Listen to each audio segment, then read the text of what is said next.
MiG-21 fighter jets ఈ ఇయర్లో September 2025లో చండీగఢ్ ఎయిర్ బేస్లో సెరిమోనియల్ ఫేర్వెల్ ఇవ్వటం అనేది జరుగుతుంది. ఇంకా ఈ MiG-21 ప్లేస్లో మన దేశంలో ఇండిజినస్గా డెవలప్ చేసుకున్న తేజాస్ MAC-1A రీప్లేస్ చేయబోతుంది అనమాట.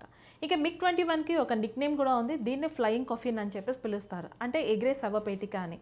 ఎందుకంటే ఎప్పుడైతే దీన్ని టెస్ట్ చేస్తున్న క్రమంలో 170 మంది పైలట్స్ అనేవాళ్ళు వాళ్ళ ప్రాణాలని కోల్పోయారు. అంతేకాకుండా చాలామంది సివిలియన్స్ కూడా చనిపోవటం అనేది జరిగింది. ఈవెన్ దో మనం కనుక చూసుకుంటే ఇది మన భారతదేశం మొదటిసారిగా ఒక సూపర్సోనిక్ ఫైటర్ జెట్స్ని మన భారతదేశం డిఫెన్స్లోకి తీసుకుని రావడం జరిగింది. అప్పట్లో ఉన్న సోవియట్ యూనియన్ నుంచి దీన్ని మనం పర్చేస్ చేసాం. 1963 నుంచి మన భారతదేశంలో ఆపరేషనల్గా మనకి ఉంది అనమాట.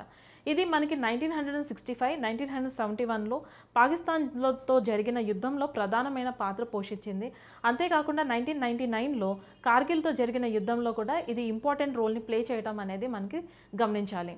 అంతేకాకుండా 2019లో మనకి బాలాకోట్ ఎయిర్ స్ట్రైక్స్లో వింగ్ కమాండర్ అభినందన్ వర్తమాన్ పాకిస్తాన్కి సంబంధించిన F-16ని కాల్చే క్రమంలో ఇది క్రాష్ అయిపోవటం అని జరిగింది. సో ఇంకా ఇది అవుట్డేటెడ్ అయిపోవటం కారణంగా మనకి కొత్తగా ఇండిజినియస్గా డెవలప్ చేసుకున్న మిసైల్స్ ఉండటం కారణంగా దీనికి మనం సెరిమోనియల్ ఫేర్వెల్ ఇవ్వటం అనేది జరుగుతుంది.